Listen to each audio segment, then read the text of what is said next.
Everyone, welcome back to Breslov Efrat here at Shira David Baruch Hashem.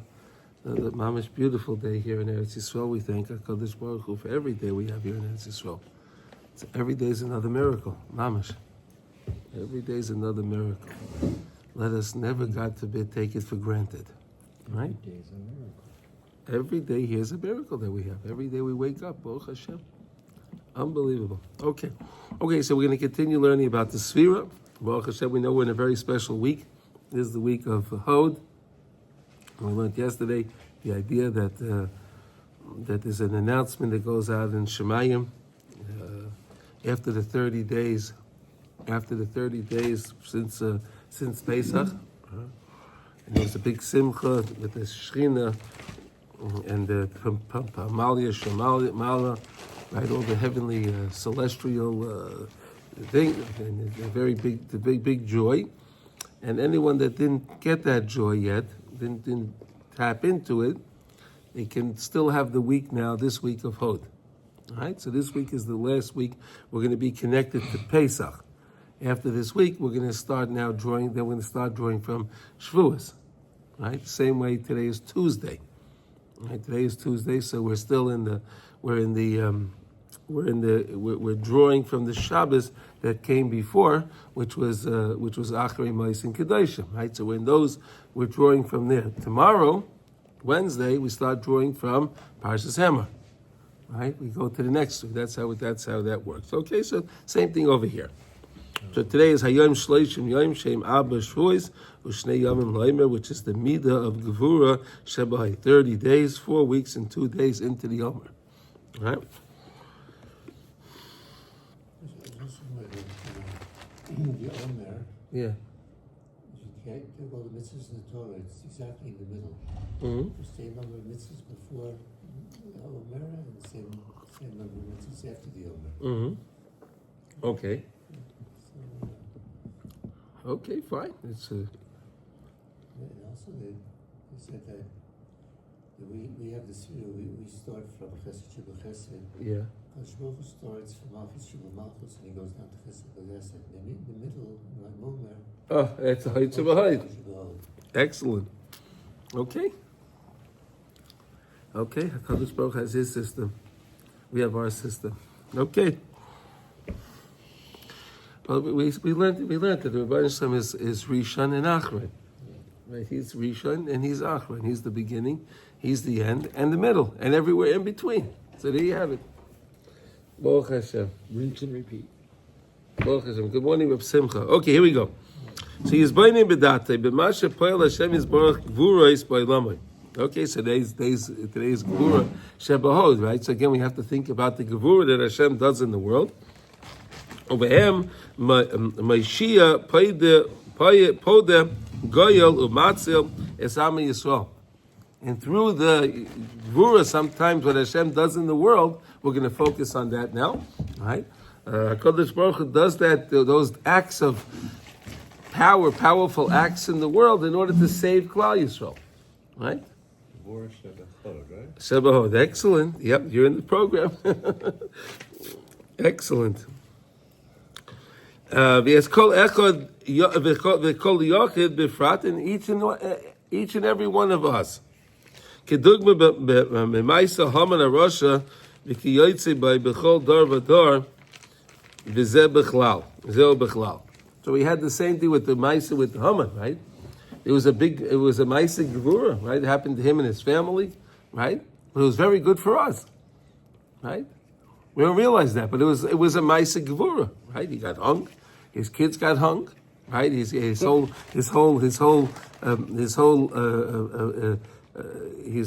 wealth of all of his. He was a very, very wealthy. Everything was given over to Mordechai. I mean, his nemesis, right? It's amazing, right? That was a big gevura for him, but it was very good for Klal Yisrael. B'frat yisbeinim ba'atzmai kama nisim uployes also abari yisborach imoy va'am anshe beisay, and see all the wonderful things, miracles that Hashem did for us, for each one of us, and people in our families, right? Think of the nice things that happened to our family, right? Specifically where we're in an Eis Tzara, and hey, you take a look sometimes at the beautiful Yeshua that Hashem does for us, right? You never know, right? Sometimes people going through a difficult situation, and then you hear, wow, this is something, it worked out. So thank Hashem for that, right? Realize it was a difficult situation, but Hashem was always in the background rooting for them to make sure that it's going to be successful, right? He wants us always to be successful. But you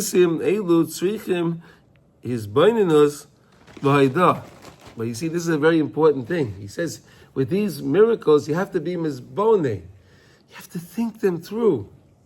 You have to think them through. We just hear it and we just, next thing. Oh, what else is new? We don't stop to appreciate things. Right? If you're not mizboneh and you don't think about it, stop for a second, think it through, it has no effect. Right? You understand the thing? To be mizboneh, when you hear something good happen to somebody, to your family, to yourself, stop for a minute, think it through. Unbelievable. V'hoidah, and give thanks to Hashem. Right? Stop, think, and thank. Stop, think, and thank. Right? Think about it. Wow. Sharei mitam she'ein adam mizboneh b'hem batlu chazal es megillas tainas. Right? We had a Megillah of there was a Megillah of the different Tanaisim, all the different tragedies that fell upon the Jewish people, but we weren't paying attention to it. So just to have it, and it doesn't have any effect on us, right? We have different holidays. We have different things today, right? We have different things. We have what do you call it? We have Shavasa B'Tammuz, right? And we have Tisha B'Av.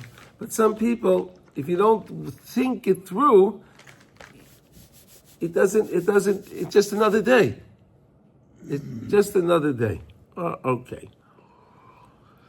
Okay, he said, but now on another note, he says, Yitein ali boy, ki kedei shetia hayda asay shleima la'abay yizbarach, v'lo yishlatu boy, zorim v'chitzaynim, yesh le l'sgabe lishmar es piv v'lashaynai. If you want, right, if a person wants that his hayda'asai should be shleima ta'akadosh baruch hu, I should have a complete, to really give true thanks to HaKadosh Baruch Hu. I want to really thank Hashem, right? You realize something, so you realize about your life, you realize something special. You really want to give thanks to Hashem. You want to do it in the proper way. And because it shouldn't be coming through Zorim and Chitzayim. It should be coming from the real essence of myself, that I want to thank Hashem, not from external things.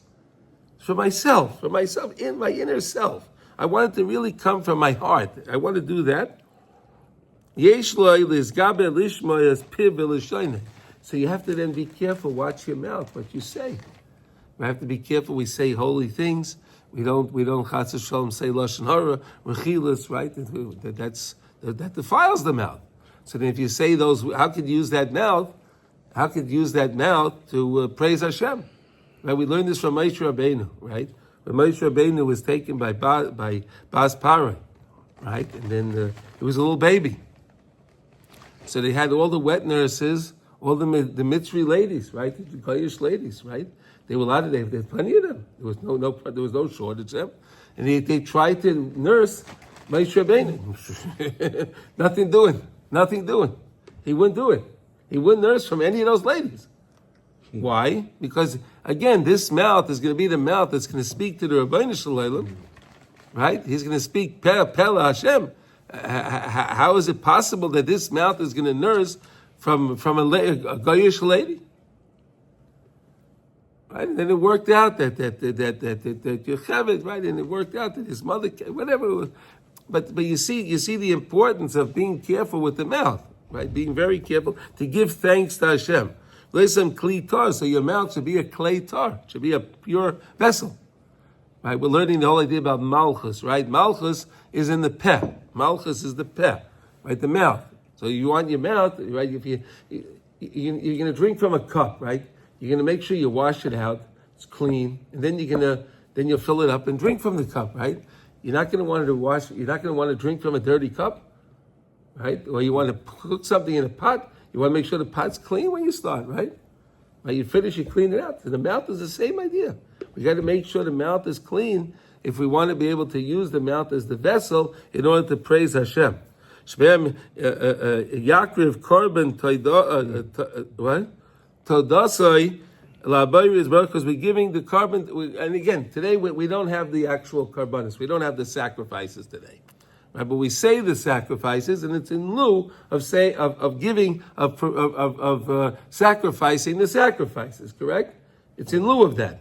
So okay, but wait a second. If I'm using my mouth to say the sacrifice, so I have to make sure my mouth is a pure vessel.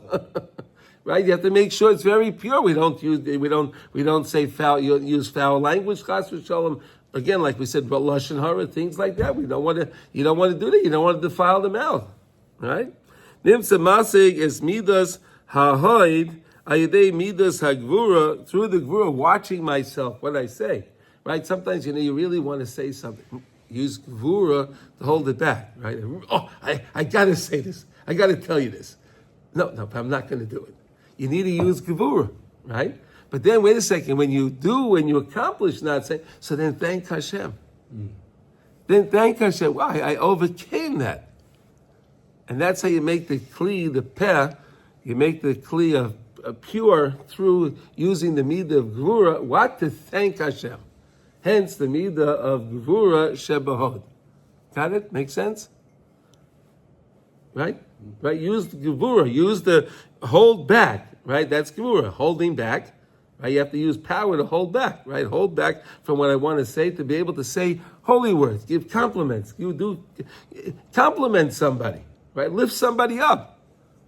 Lift somebody up. Don't knock people down. And that's the whole point. And it gives the Rebbeinu Shalom the greatest nachas when you lift somebody up. Right? You lift somebody up, and then he serves Hashem better. How wonderful that is, rather than use chas v'shalom saying bad words and terrible things. Okay, so I think that's good for now for the understand the midah of gevura shabahod. Use the gevura in order to enhance the hod, the praise of Hashem and giving thanks to HaKadosh Baruch Hu. Okay, so that's the midah today of gevura shebahod. Now let's see here. Oh, this is wonderful. We're going to finish this halacha today. This is wonderful. Okay, so now we're talking about here we're learning Likutey Halachos. We're in Hilchas Netilas Yadayim. We're in Halacha Beis. Again, this is Netilas Yadayim L'Suda, L'Lechem. Right? We're not talking about Netilas Yadayim that we wash in the morning. Okay, we learned those halachas in the beginning of Likutey Halachos, right? Before Hashkamas HaBoker, right? We learned those halachas, but now we're continuing and learning this. So now we're middle of Beis, and we're going to start off where it says Al Kain Tzricha Netilas Yadayim Kidei Sheyuchal Loseis Yodav. I need to wash my hands in order to elevate my hands. Loseis Yodav. I want to elevate my hands. Right, again, where did we see this idea of elevating the hands? We saw by Moshe Rabbeinu when we were fighting Amalek, right? When Amalek came and attacked Klal Yisrael, right? So we saw this idea that Moshe Rabbeinu's hands were up. He had his hands up, right? And then when his hands were down, we were successful. We were winning the battle. Everything was going good. As soon as Moshe Rabbeinu put his hands down, so then it didn't work out, right? We were losing, right? So you had Aharon and Hur. They were holding up his hand. They were holding up his hands, right? And then they put a stone under his hand so he would hold it, right? Whatever. Well, okay, but there's the idea of lifting up the hands. So you have to wash the hands, right? Because again, we're going to learn the idea that the Yodav are Askonias. They're very busy. The hands, you scratch this, you touch this, you're doing things with the hands. They're always constantly busy. So if I want to lift up my hands to Hashem, right? I want to lift up, I have to clean them again, right? We learned just now you have to clean your mouth. You have to clean your hands too, right? Okay. Like David HaMelech said, right? Uvarchu es Hashem, lift up your hands. Su yedechem kodesh, uvarchu es Hashem. Shal yedei zeh nisoire koyach masav, al yedei koyach pirkin. Therefore, you awaken always the koyach masav, the koyach of Hashem, realizing that Hashem was the one that created the world. Then Hashem created everything. Koyach masav higid liyamah. We learned a lot about that, right? The idea of koyach. So now I take my koyach, which is my again, there are 14 joints in each one of our hands, right? 3 in each one of the 4 fingers, and then the thumb, right? The agudal has 2, that makes 14. Put them together, you have 28, right? 28. Lift up my hands, and I do that, the koyach masav, koyach, and from my hand, the koyach pirkin, the 28 joints. And that's again connecting to the Kedusha of Eretz Yisroel, because again, we said Hashem made the world, He gave the lands to whomever He gave the lands to. They did not fulfill what they were supposed to do in the lands. Hashem took it away from them and gave it to us. And that's the Kedusha of Eretz Yisroel, realizing that the land is our land and HaKadosh Baruch Hu gave it to us. It was not given to us by the UN. It wasn't given to us by the United States. It was given to us by the HaKadosh Baruch Hu. So no one has the right, no one in the world has the right to take it from us. Every time we wash our hands and we lift up our hands, we're reinforcing the idea of Eretz Yisroel and the Kedusha of Eretz Yisroel. Isn't that an amazing idea right there? Right, you lift up your hands when you wash your hands. You lift up your hands. You have the koyach pirkin, the 28 joints connected to the koyach masav higid liyamai. Okay, ki efshar lo says ulechaber hayadayim beli netila mikaydim. I can't elevate my hands. I can't join them together. Right. This is again. We're learning this lesson again. It's based on lesson 44 in Likutey Moharan. The idea that you can clap. Right, when you clap during davening, it can mitigate judgment. It can take a person away from his thoughts that he's thinking if he has improper thoughts while he's davening. What's an improper thought while davening? Thinking anything other than that I'm davening to you, Hashem. Right? What's an improper thought during davening? Anything other than focusing on that I'm davening and talking to you, Hashem. That's an improper thought. So what you can do? Sometimes people will give a clap in the middle of their davening. And we said when you give the clap middle davening, it doesn't have to be that you're disturbing people in your davening, right? You can give a clap. You can give a nice quiet clap. You don't have to disturb the whole shul, right? Hello? Right? People, let's say people are davening. I have to stand there, making a lot of noise with my clapping. I can clap nice and softly, so I accomplish what I have to do without disturbing my neighbors during the tefillah. Okay? Right? We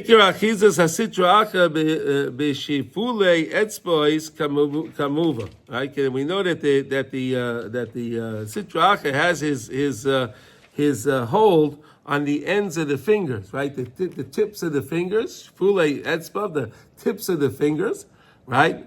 The ends of the fingers, right? And we know that specifically on the nails, right? The nails, the tzipranayim, right? The nails. That's what the Sitra Achra has his hold on. What do you want to say? You want to say something? No, it's only on the tips of the fingers and the nails. That's where he has his most hold. Right. That's why, let's say when it comes to fast days, when you don't wash your hands, let's say on Tisha B'Av.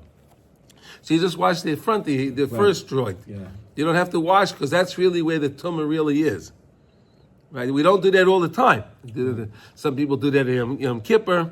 They'll do that on Tisha B'Av, right? But the reason is you can wash the front of him because that's where the Sitra, that's where he has his hold. All right? Befrat pigam. Okay, here we go. Be'etzbais kamuva befrat pigam hamabo sheikah pigam hazeh nageya biyadayim daika bechinas yedeichem domim maleu. The hands were full of blood, right? The hands were filled with blood. What does that mean? So we know when someone has the pigam habris, right? The pigam habris, right? We saw this in the Torah where Yehuda had his sons, right? He had 3 sons, and his first son, I thought his wife was very beautiful, and he didn't want his wife to become pregnant. So when he had relations with his wife, he made sure to not ejaculate into his wife, but onto the ground. Hashem didn't like that. Hashem did not like that at all, and he died. He died, right? He died from that. And whatever, 3 sons, and that's how it happened with the whole Maisa, with Yehuda, with Tamar, and the whole story. Okay, whatever. All right, but that's how you see the idea that you have again, that's spilling blood, because again, that could have been a soul. That could have been a soul coming into the world, and the person murdered the soul, right? It could have produced a baby, right? A baby could have been, and then the person could have came about. Oh, but the person, when he spills the seed, he's actually cutting it off. So that's why it says, Yedeichem domim maleyu, the hands are filled with blood because of pigam bris. B'chol zman she'ein magdishin umetarin hayadayim mipigam. And as long as you're not working on sanctifying your hands from the pigam of the mabel, right? From the idea of the mabel. In the mabel, we had the whole idea, which was total chaos in immorality, right? The animals, the birds, right? The animals, the birds, they were all doing things in an immoral way. It was unbelievable. I have a question. Yes. When a woman gets past the age where she can give birth, Yes. and if he were to have done that at that time, would that also be a problem? It's not as big of a problem, but it's a problem because, sometimes a lady passes away and he gets another wife. Maybe that lady can have a baby. Right. No, I understand that. Whatever. Yeah. Listen, pagama bris is pagama bris. Okay, so again, it doesn't matter what it is. Of course, it's a more severe problem when the lady, let's say, just came back from the mikveh, and the person does that. It's much worse, right? Right. Because then the lady is very fertile, right? That's the fertile time. So that'll be a problem. But again, either way, it's pagama bris. Anytime the seed is wasted, it's called pagama bris. Okay? It's impossible to elevate them if you're not purifying them. You can't lift up your hands unless you purify them. Right? The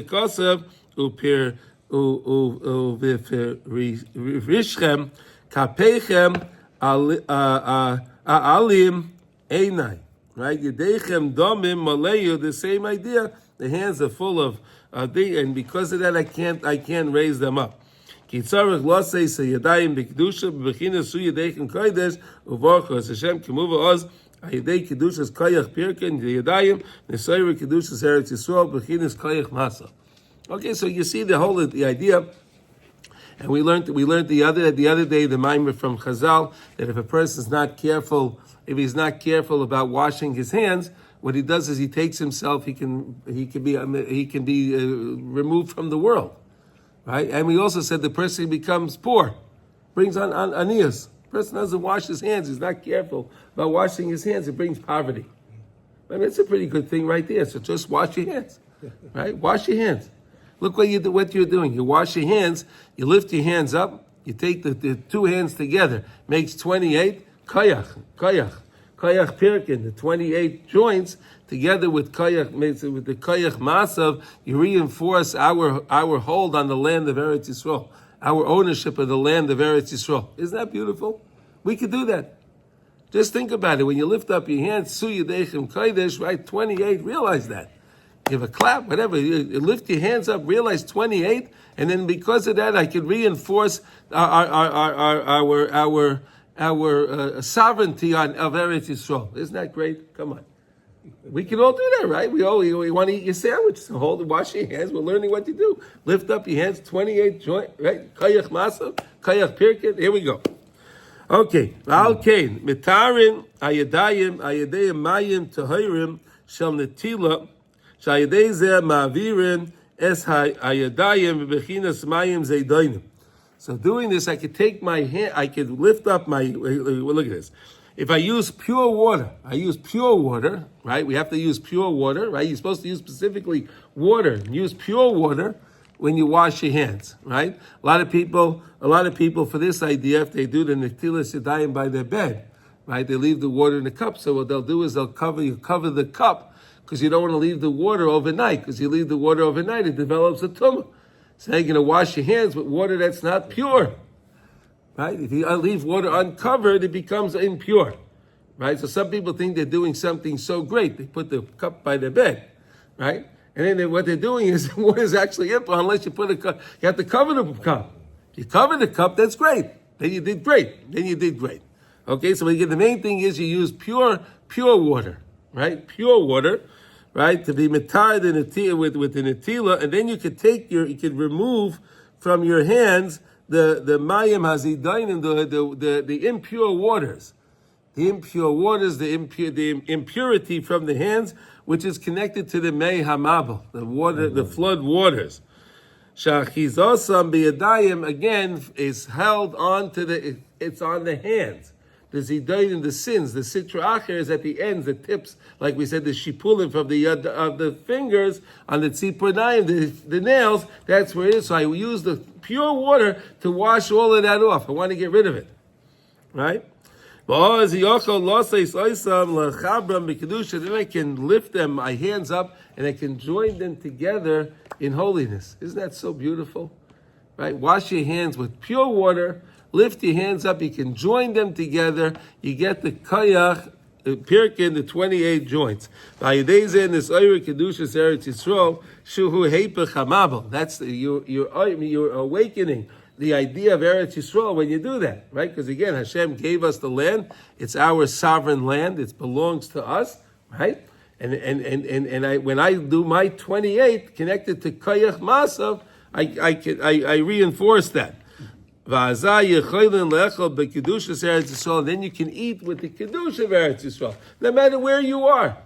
No matter where you are in the world, it doesn't matter. When you lift up your hands, you're connecting to the 28 and the Koyach Masav, so someone could be in America, they could be in Australia, they could be in South Africa, it doesn't matter where they are.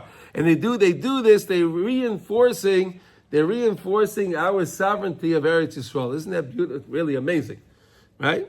Levor al yedei achila through eating l'sakim pegam ha'iruv, the mixture shenasa yedei pegam dor hamabel, right? Which really stemmed with the ched of Eitz Hadas Tevara with Adam and Chava, right? When they took from the tree of knowledge, good and bad. They ate from that tree, good of knowledge, good and bad, and they mixed good and bad together. So I helped clarify that. I helped to remove the whole idea of the Dara Mabel. What they were involved was because of that original sin, right? It all stems back to that original sin. Unbelievable. Everything goes back to that original sin.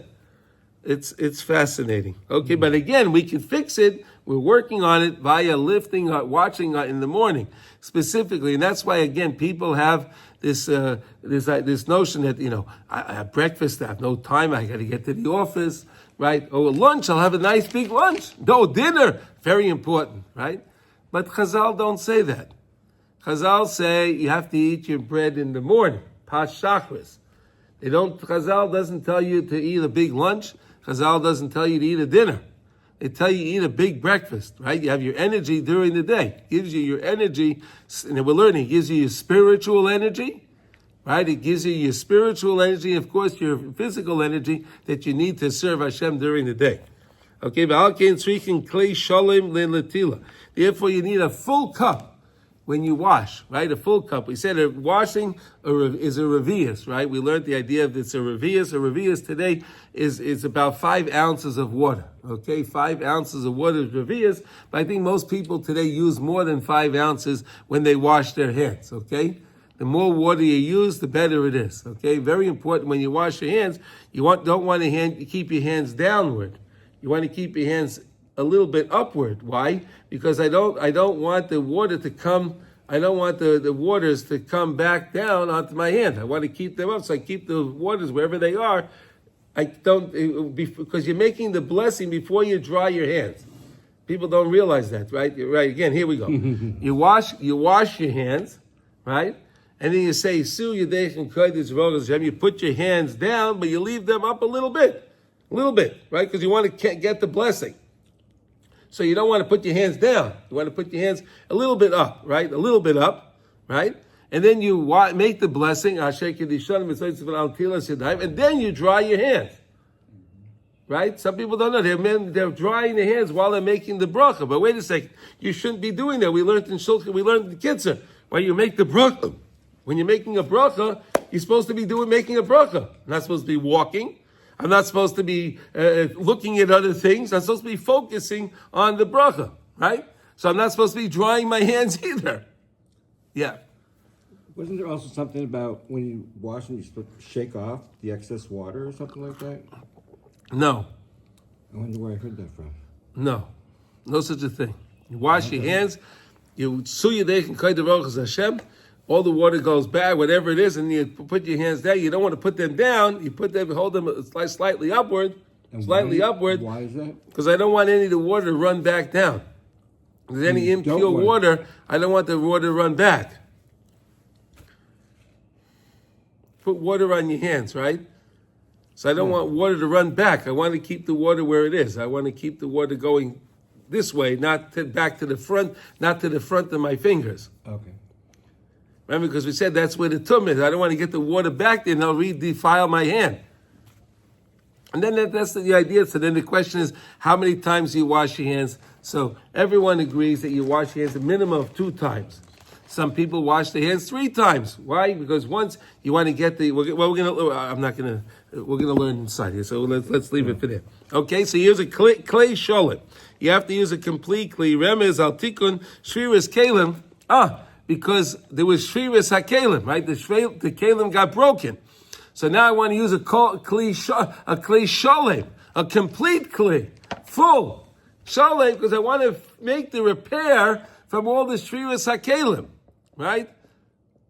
The shattering of vessels, right? I want to make the repair of the shviras hakelim, so I use a clay sholem, a complete clay, full clay. So that's why, okay. So does that mean, like, if you have a plastic clay and you get a crack in it, you shouldn't use it anymore? Mm-hmm.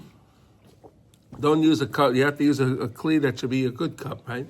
We say that all the blessing comes from Shemayim. It's like a clay. It's like a cup, right? All the blessing comes to the cup, and there's a saucer under the cup, right? Right? That's how that's how Hashem made the world. We have Eretz Yisroel is the main point. Gets the blessing in the cup. The cup overflows, right? The cup overflows. It flows over into the saucer, right? The saucer underneath the cup, right? That's all the world. The world is the saucer. So everything comes, all blessing comes through Eretz Yisroel. But we don't have a saucer under the cup. No. When you have a cup, let's say your cup for Kiddush, you have a saucer under it, right? Yeah. Right? You have a plate, a saucer, whatever you want to call it, okay? You have the cup and you put the cup on something. And then when you overflow the cup, right, like we do by Havdalah, right? Off Havdalah, you overflow the cup a little bit, right? So it goes into the saucer, right? That's the blessing that overflows that goes to the world. The world gets their blessing through Eretz Yisroel. So then the question is, why don't we always have the blessing here in Eretz Yisroel if that's the case? Right? You have people, impoverished people here, well, why isn't there a blessing? Oh, because every time we do, people are here and we're not doing the right thing and we're doing sins. So what we do is we cause a crack in our cup. So then our blessing leaves our cup. It leaks out. That's why we want to make sure when we have a kais of, let's say you're making your kais shel kiddush, right? You're supposed to make sure that the kos doesn't have any blemishes on it, right? It shouldn't have any dings and dents, right? It should be a beautiful cup because I want to have a kais sholem. I want it to be complete, right? Like, okay, anyway. Again, because it came from the oven of the pagama bris. The pagama bris caused the shviras hakelim, right? Causes the breaking of vessels. So now, since I'm working on fixing that, I want to make sure I use a clay sholem, right? Because I want to make the repair for the kalim that broke through the pagama. Valken tzrichen clay sholem. Okay, valken hamayim oilelin. Lekabel tuma b'shas netila, and therefore the water, right, is prepared, right? Is prepared to kabel tuma b'shas netila, because again I'm going to battle with the sitra achra, right? I'm trying to wash off all of the sin, right? So if I'm trying to use the water to wash off the sin, the sitra achra is going to try to use that water to redefile me, right? That's where the sitra achra has his hold on our hands, right? Al ken yecholim chas v'sholem livkon l'tamei hamayim ba'atzmam. Therefore, the water can become impure. So that's what we said. When you're washing your hands, make sure you hold your hands up a little bit, so that way the water doesn't run back down. Right? I don't want to get the water running back down on the hand. That's what it means. I don't want to defile my hands with the water. Because now the water, once the water's in the cup, it's pure. When it comes on my hands, there could be some impurity on the back. And I don't want to introduce the impurity back to the end of my fingers again, because that's where the Sitra Achra has his hole. Okay? When does it happen technically? I don't understand this. The water that you have on your hand. No, it's Kemaim Alulim Lekavil Tumah B'Shat Netila. Yeah, but at the time, at the Bishas at Netila, when I'm washing, Bishas, at the time I'm washing. At the time, Bishas means at the time of washing. No, like... You pour the water. And Alulim Lekavil Tumah? Yes, because again, if your hand was impure, right? Mm-hmm. So I don't want to reintroduce that water to the front of my hand. That's why you can. Here, some people, again, like we said, you wash your hands with the first water, but that could be still impure. So now I wash again to wash off that water. Just stay. Just technically. No, you'll understand in a minute. Wait, just stay in a second. Okay. Okay. Right, as the waters in the flood waters, they originally came down very like a rain. It was a bracha. It was like with rachamim, right? So in other words, when the mabel came, when it first started, the mabel started. It started to rain. It was gishmei bracha, but through the sin caused it to turn into the mabel. Right? The mabel originally was just a rainy day. That's why Noah didn't go into the teva until Hashem told him to go into the teva.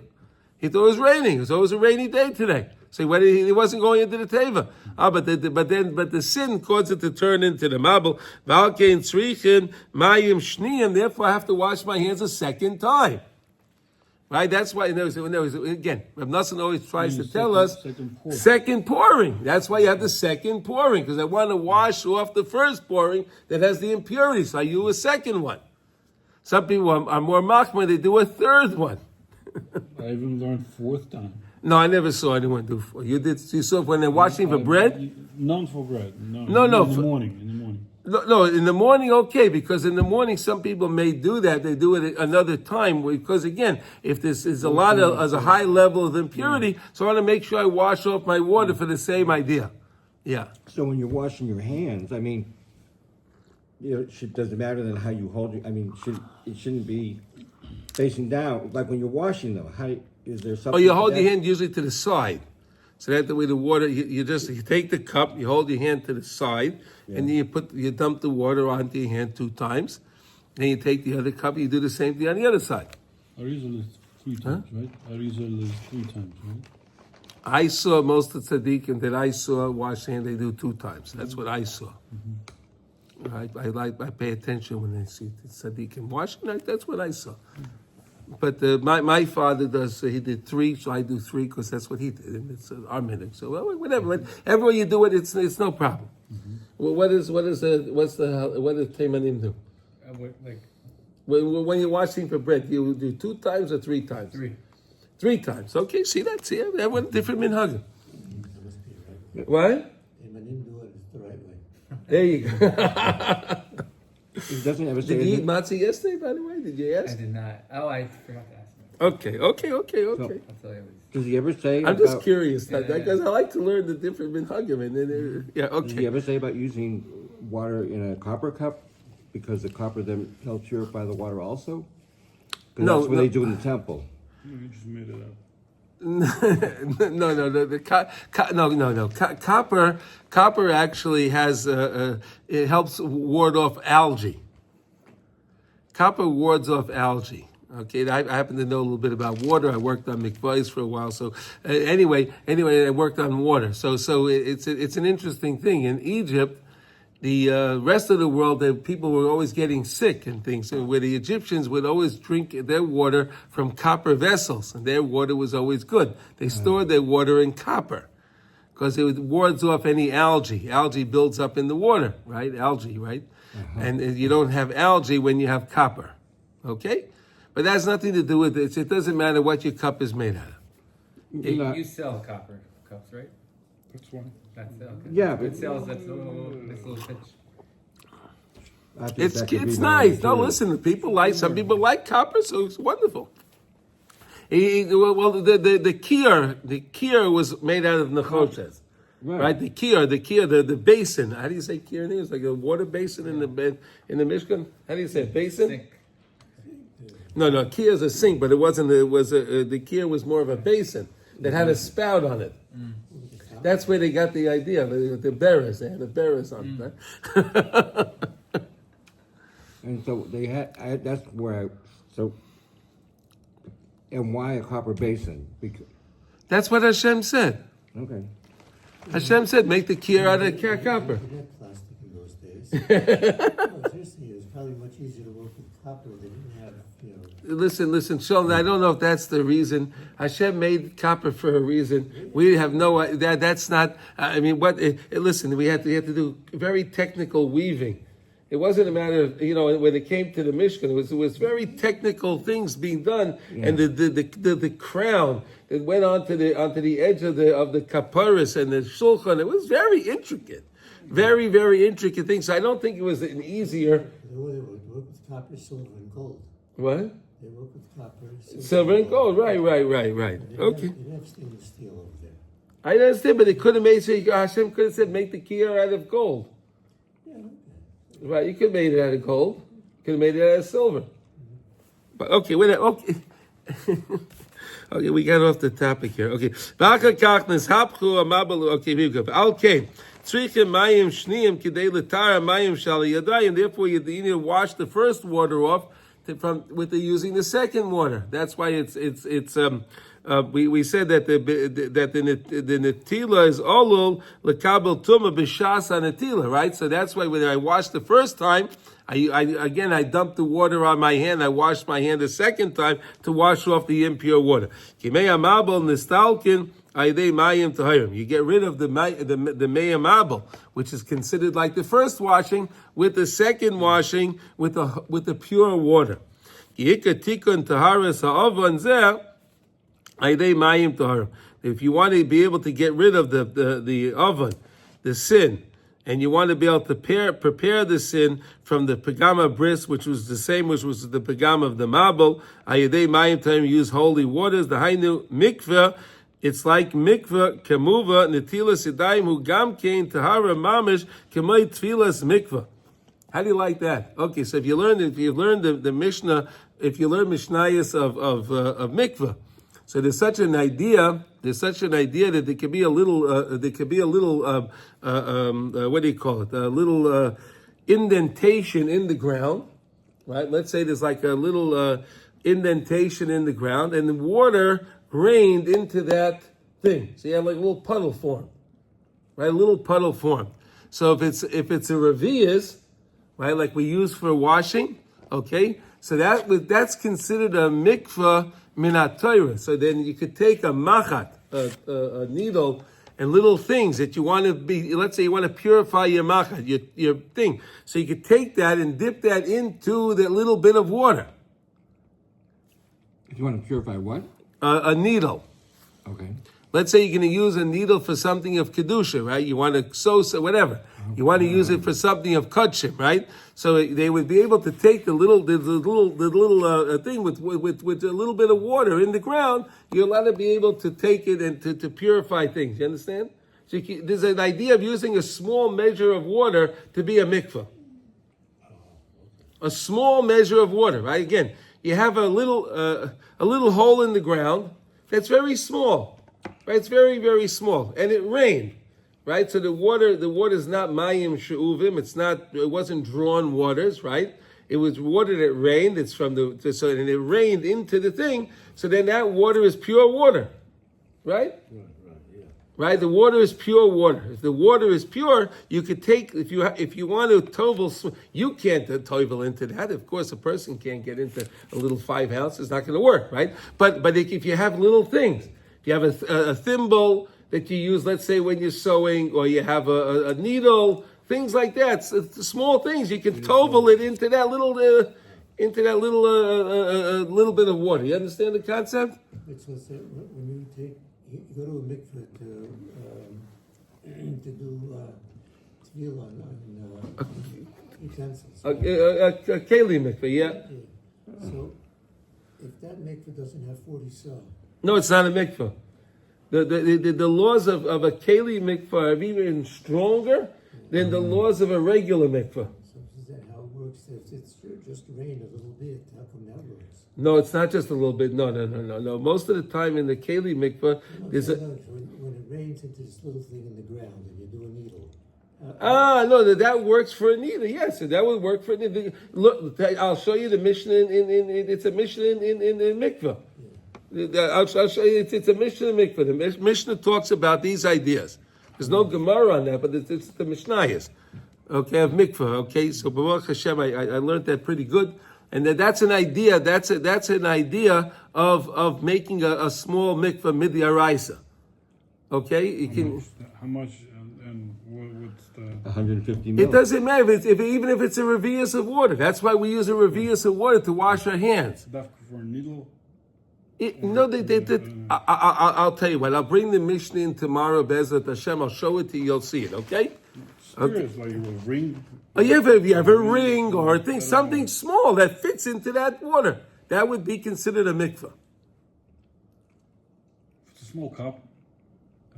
It's very small. If you can go in there, you'll be able to title it in there. Yes, A shot glass, yeah. a shot glass. Yeah. The Mishnah talks about a machat. Okay, they use a needle. So a needle doesn't need too much water to title a needle, right? You don't need too much water. Okay. Okay.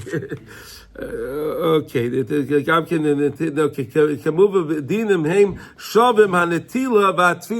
So here you see that the idea of netila and tefillah are equal, right? Because again, I need to use a revius of water to wash my hands, and I can make a little mikvah with the same revius. So you see that they're equal.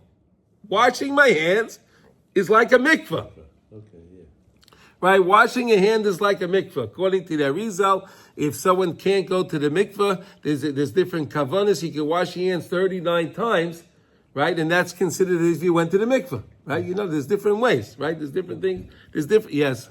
So then also, if you pour too much water on your hands, you can't do it twice. You shouldn't. You can refill the cup, or you can't. Yes, you can. Yeah, you can. Okay. If you have a little cup, so refill it again. No problem. Kihem boyim letakim pagam hamabel shetiknu al yedei tahara tefillah. They come to, and again, to fix the idea of to fix the pagam of the mabel, which is the idea of to make purity and to tovel it, to dip it. Shezeu ba'atzmai bechinas netilas yadayim dinay b'revius. That's why the netilas yadayim is the din. Right, the din is that it has to be a revius of water. We said a revius of water is about 5 ounces of water today. Okay, the measurement's about 5 ounces. Daika shehu shir mikvah min atayra kemuva b'gemara, as it's a as the Gemara in Nazir says it, and of course the Mishnah in mikvah talks about this idea that you can make a mikvah with a revius of water. There's an idea of making a mikvah with a revius of water. Okay, so this is the end of Mishnah of Halacha Beis. All right, in Mitzvah Hashem, we're going to start Halacha Gimel tomorrow, and it's a fascinating thing. We'll learn more about it. So I hope everyone has a new appreciation for washing your hands in the morning and eating a little bread in the morning. Again, holding the bread with your 10 fingers. Right, lifting up your hand, making the bracha, holding the hands with the 10 fingers, making the hamaitzi lechem benaz, recognizing that the Hakadosh Baruch Hu's bahastar, the bread itself is there to be master, to hide Hashem in the thing, but when I put my 10 fingers on it, I make Hamaitzi Lech, I know it's you, Hashem, inside there, and I reveal that. So these are the beautiful things that we're learning about Netilas Yadayim. Now, today we're starting a new halachas in Kitzur Shulchan Aruch, Baruch Hashem, and we're learning here the dinim of. Now we're going to learn dinim of Mashav Ruach, right? These are very, very practical halachas, right? We need to know these halachas, right? Sometimes when we're davening, sometimes you make a mistake, you don't remember what you said. What do you do in these cases? Okay, so here we're going to learn that now. So he says Aleph. Okay, this is Siman Yud Tes in Kitzur Shulchan Aruch, and today we're doing Aleph. When it comes to the winter time, so we all know we say Mashav Ruach or Morid HaGeshem, right? Within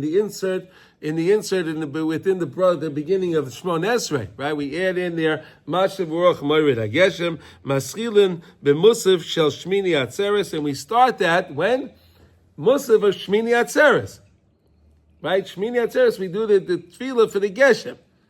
Right? On Shmini Atzeres, the Chazan puts on his kittel, right? He puts on the kittel again, and he goes and he does the tefillah for the Geshem, right? And then from that time, we say Mashav Ruach Morid HaGeshem through the winter time till we get to Pesach and the first day of Pesach, and then we change it to Morid HaTov. Okay? V'ashamish machriz mikoydim Mashav Ruach Morid HaGeshem. It's very important that the Chazan, right? Well, you have the shamish, the chazan, whatever. Somebody is machriz, the rabbi. Somebody has to make an announcement. Somebody has to make an announcement that we're saying now. They bang on the table, they bang on the bima, and they say Mashav Ruach Morid HaGeshem. Right? You do that in Taimani too? They do that? No banging. You know, they say, but someone says Mashav Ruach Morid HaGeshem. Yeah. Okay, fine. Okay. Well, sometimes they bang just to get people's attention, right? You give a bang, so people, yeah, okay. V'im lo yichriz. What happens if there was no announcement? No announcement. The guy he fell asleep. All right, lo yichriz. Ein aimer oisai oz betfilas musav belachash. So if there's no announcement, you can't say Mashav Ruach Morid HaGeshem belachash quietly in the Shmon Esrei. Really, if somebody didn't announce. They have to make the announcement. It's an integral part. So you think it's just something that's cute that is telling you, that is making the announcement. No. If he doesn't make that announcement, you can't say Mashav Ruach Morid HaGeshem.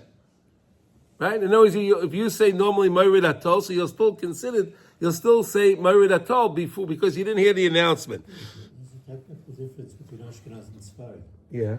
The Ashkenaz, inspired the Chazan says Tfilas Geshem before we daven Shmon Esrei. So everybody knows, they say. Ashkenaz, they don't do it after. Ashkenaz, you do it in Chazar Tashat. Yeah, I understand. So that's the reason why. He's talking about Ashkenaz. But he's going to explain now in a minute. Just 1 second. Let's say a person's not well on Shmini Atzeres or first day of Pesach, right? He's not well and he's davening at home. And let's say a person lives in a little village, right? They don't have a minyan in their place, right? They have guys let's say a farmer in some far out village, right? He doesn't have, they did whatever, there's no minyan. So what does he do? Yamtinu betfilas musav an hashor shebevadai hispalu ba'arois musav. So they should not daven early. They should daven, right? So if someone's in their home because they're not well, right? Or people are in a remote place and they don't have a minyan. So they have to know where the closest place to them where is, right? If the person's sick, so his normal shul. So he calculates about what time they would be davening musaf, right? What time they would be davening musaf. He should wait till they daven musaf in the shul. And then once it comes to the time, he can assume that they made the announcement and everyone will say the Mashav Ruach Morid HaGeshem or the Morid HaTov. V'az ispalu gam hema musaf v'yom ruhu, and they can also say it. Right? You got it? So in other words, if you're in shul and the chazan doesn't make the announcement, nobody says it. But if you're at home, right? But if the chazan announces it, of course, everyone will make the insertion in the private Shmon Esrei. Okay?